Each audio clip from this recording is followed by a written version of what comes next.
Hey, what's going on, guys? I got this Adam strip wash here because I live in Michigan. We have lots of road salt over the wintertime.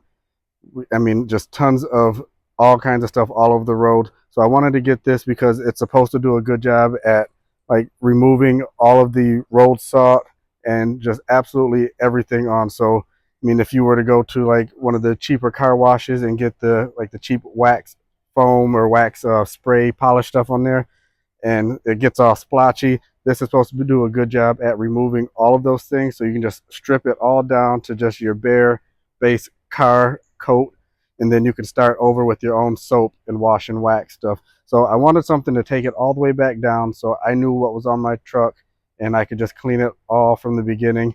I sprayed down my truck already. So far it does seem like it's doing a really good job, and I'll do some more videos as I continue to use it and test it out myself. But so far, I think it's a good product and I'm happy with it.